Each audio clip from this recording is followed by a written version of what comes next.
You know what?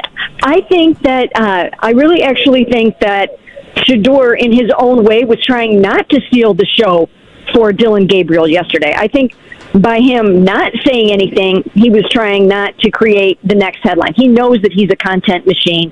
He knows exactly the power of his words, and I think he was trying not to do that. And it didn't work out that way, but I don't think he had any ill intent. I don't think he was trying to say, hey, look at me, this is all about me today. I just think it's time for the Browns to tell him, hey, don't skip a single second of this video. And if this story touches your heart, give it a like, subscribe to the channel, and let us know in the comments. Where are you watching from? Let's begin. Let's be real. The internet lost its mind over this one. One still photo, one quiet moment, and suddenly Shedeur Sanders was trending for all the wrong reasons. Entitled, disrespectful, a distraction. That's what they called him. Every sports show, every talking head, every fan with a mic.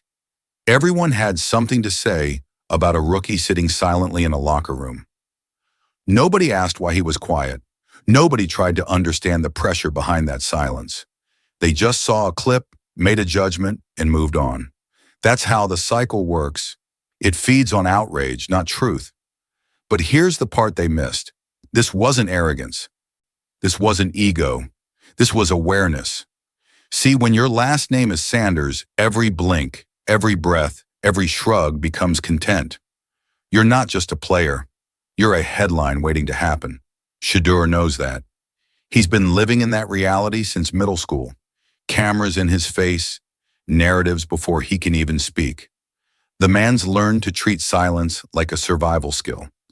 Because in today's NFL, where perception moves faster than production, one wrong soundbite can kill your credibility before you've even taken a snap. Think about the situation he was in. Rookie quarterback, third string, locker room buzzing with cameras after another guy, Dylan Gabriel, gets named the starter. It's Gabriel's moment, not his. And Shedeur knows that if he even looks the wrong way, if he says one sentence that sounds off, the headline the next day won't be Brown's name new QB1. It'll be Sanders steals spotlight again. That's the trap he's caught in. When he speaks, he's selfish. When he's quiet, he's cocky. No win, just noise. And what's wild is how differently people treat other QBs. You see a veteran walk out mid-interview, skip media, act annoyed. They call it leadership focus. When a young guy like Shedeur stays silent, suddenly it's disrespect. That double standard is exhausting. It's like the league expects humility without humanity. They want fire but not emotion, composure but not confidence. Tell me, how's a 22-year-old supposed to find that balance when the whole world's waiting for him to slip? The truth is, silence takes more control than speaking. It's restraint under pressure. It's the discipline to not feed the circus. Every great quarterback learns that. Brady didn't clap back every time a critic spoke. Lamar Jackson got ripped for keeping things private, and then he let his play do the talking. Silence isn't weakness, it's chess. And in that moment, sitting there with his headphones on, Shedeur wasn't checking out. He was tuning out. He was protecting himself from a system that doesn't give second chances to loud rookies. But here's the real kicker. In today's NFL, every move gets monetized. Every glance becomes a meme. These kids aren't just playing football. They're performing for an audience that wants both brilliance and breakdowns. So when Shedeur chose not to speak, he wasn't dodging responsibility. He was dodging distortion. Because once your words get twisted, they never come back the same. So yeah, let's ask the question nobody else is brave enough to ask. If silence gets twisted into arrogance, what can a young QB ever do right? I'm not going to lie. The outrage over that locker room clip wasn't a one-day storm. It was a rerun of draft night. The same voices, the same labels, the same lazy red on a kid who's had a camera pointed at him since middle school. On draft day, the conversation wasn't about platform footwork, pocket rhythm, or how he manipulates safeties with his eyes. It was the last name, the brand, the primetime aura, the cameras. They analyzed the soundtrack around him more than the tape in front of him. Meanwhile, here's what I saw. A quarterback who actually studies leverage, who throws with calm feet, who's learned to reset, climb, and fire without drifting into chaos. A player who's had more media pressure at 20 than some veterans deal with in a decade, and still keeps his mechanics intact when the pocket squeezes. But the league talked vibes, optics, noise, and somehow that got louder than the football. We've seen this movie with young quarterbacks. The ones without a documentary crew get time. They get patience baked in, struggle early, development curve, bad Sunday, growing pains. Give it a year, give it a system, give it a mentor. But when it's Shedeur, confidence becomes a character flaw. Too polished, too online, too prime. Come on, when Joe Burrow stared down cameras, that was cool under fire. When Jalen Hurts doubled down on belief, that was leadership DNA. When Lamar Jackson ignored the noise, that was MVP focus. But if Shedeur looks straight into the lens and says he believes in his game, suddenly it's ego. That's the hypocrisy. We celebrate swagger when it fits our comfort zone and punish it when it challenges our control. The truth is, a lot of rookie QBs enter the league sheltered by anonymity. They can fail quietly. He can't. Every rep is a broadcast. Every practice throw is a clip someone can slow-mo, freeze frame, and judge like it's a verdict. So he learned to play in a different weather system, constant wind, constant glare, and still put the ball where it had to be. That matters. That's not brand. That's football. And if we're talking resumes, experience is experience. Live bullets, late drives, protections to set, hot reads to hit. The jump from a spread system to an NFL huddle is real. We know that. It's language, it's protections. It's coverage rotations post-snap. But those are teachable. What you can't teach is presence when the room goes quiet, eyes when the safety spins late, patience when the backside dig is half a beat from uncovering. He's got that. People love to say, yeah, but look at the other rookies. Exactly. Look at them. Plenty have stumbled out of the gate and found daylight later because the league let them breathe. Jordan Love sat and simmered. Patrick Mahomes learned the lab before he owned the stage. Even the Brock Purdy story everyone quotes turned on one thing: fit and trust. Give a young quarterback a coherent plan, a line that communicates, receivers who actually see coverage the same way, and suddenly raw looks like ready. That's not magic. That's infrastructure. So let's call the too much spotlight critique what it is: a shortcut. It's easier to fear the cameras than admit the kid can process, progress, and punish single high when you give him time. It's easier to paint him as a circus than confront the reality that some organizations just don't want to share the steering wheel with a young QB who already understands narrative. Because if he masters the scheme, if the protections become second nature, if the eyes and the feet sync up at NFL speed, then the story flips and the excuses dry up. Maybe, and hear me on this, maybe the real reason 31 teams passed wasn't about talent, but fear of a name too powerful to control. Imagine being born into a spotlight you never asked for, cameras flashing before you even learned how to walk, reporters calling your name before you learned to spell it. That's Shedeur Sanders' reality, a kid raised under stadium lights, under a last name that means entertain me. When your father is Deion Sanders, prime time himself, the world doesn't wait for you to earn attention. It demands it. Every step, every shrug, every smile gets captured, clipped, and turned into a storyline. You don't grow up learning how to play the game. You grow up learning how to survive the noise around it. From the moment Shedeur picked up a football, the comparison started. He's not Deion. He's living off his dad's name. He's only here because of the brand. Imagine carrying that weight into every practice, every throw, every interview. You can't just perform. You have to prove, not just that you belong, but that your last name doesn't define you. That's not pressure. That's a curse disguised as legacy. And the cruelest part? In this era, every move lives forever. One raised eyebrow, one deep breath, 1 second of silence. It's all online before you can explain it. We live in a league that preaches mental toughness, but profits off misinterpretation. Shedeur has learned that the hard way. He's learned that silence isn't protection anymore. It's content. If he laughs, he's arrogant. If he frowns, he's ungrateful. If he speaks, he's talking too much. And if he says nothing, disrespectful. You start realizing the game off the field is harder than the one under center. But here's what sets Shedeur apart. He stopped chasing approval. He stopped trying to win every headline. You can see it in the way he carries himself now. Not loud, not performative, just poised. That's maturity forged in fire. While others his age chase clicks, he's studying tape.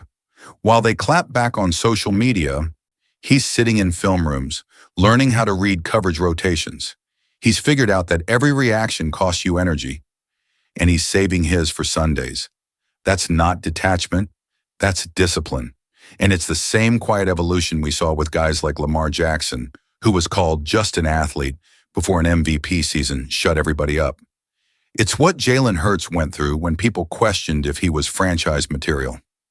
Even Mahomes back in 2017 got side-eyed for being too raw. They all learned the same thing. The spotlight never leaves. You just learn to stop blinking. That's the part fans miss when they see Shedeur sit in silence. They think he's avoiding pressure, when really he's mastering it. You can't teach that kind of control. You earn it by growing up with your life on camera, by being dissected before you ever get your chance to speak. He's not hiding from attention anymore. He's conducting it. Every pause, every quiet nod, every moment of stillness is intentional now. Because when the noise finally fades and the lights dim for a second, that's when real focus begins. He wasn't avoiding attention. He was mastering it. Let's talk about Cleveland for a second, because right now this team is living inside a tornado. Quarterback changes every other week. Offensive rhythm? Non-existent. Fans frustrated, coaches scrambling, and a locker room that's trying to hold everything together while the headlines tear it apart. This is a franchise that's been starving for stability for 2 decades, and now every mistake gets magnified 10 times over. In that chaos, it's easy for the outside world to say, "Why isn't Shedeur playing yet?" Or, "If he's that talented, why not throw him in?" But that's the kind of thinking that gets young quarterbacks broken before they ever get a real chance to grow. This isn't a video game. This is Cleveland. This is a city where patience isn't in the vocabulary, where every Sunday feels like Judgment Day. And if you rush the wrong kid into that fire, you don't just lose games, you lose careers.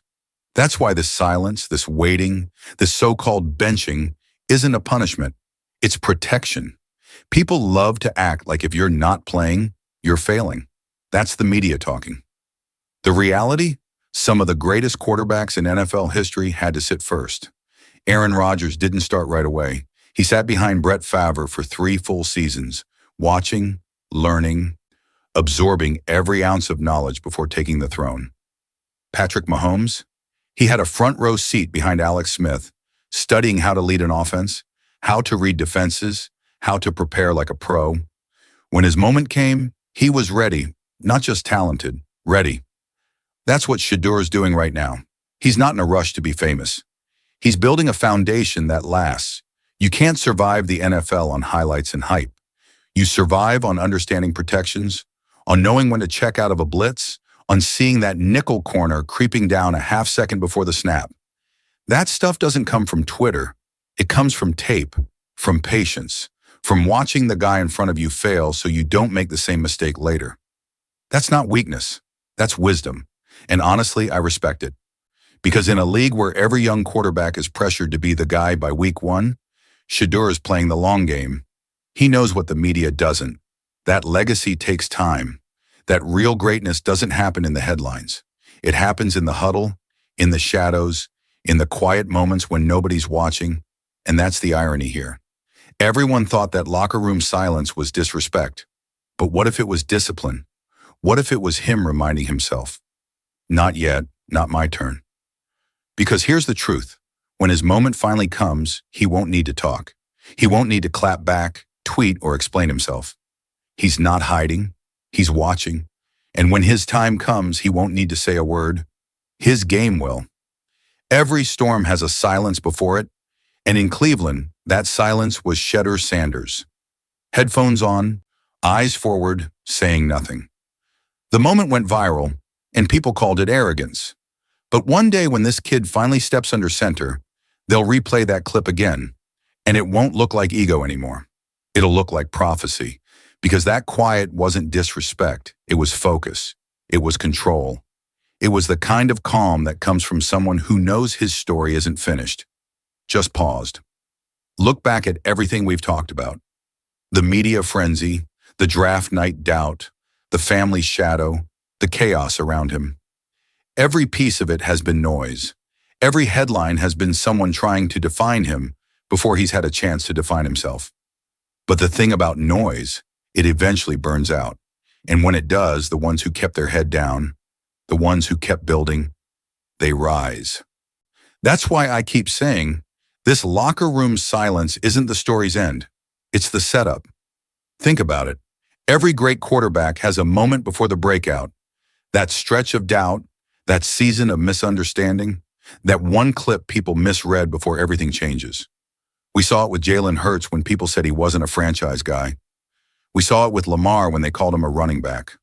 We even saw it with Mahomes sitting behind Alex Smith while people questioned if he was ready. History repeats itself, and it's repeating right now in Cleveland. The patience, the discipline, the quiet, it all points to one thing: a quarterback who gets it, a player who's not chasing viral moments, but legacy ones. He's not here to trend, he's here to last. Because when you've been doubted this long, when you've had cameras in your face since you were a kid, when every word becomes a headline, silence becomes a weapon. It's how you protect the mission. And that's what Shedeur's been doing from the start. Protecting the mission. So when his time finally comes, it won't be about clapping back. It won't be about, I told you so. He won't need to say a word. He'll do what greats do.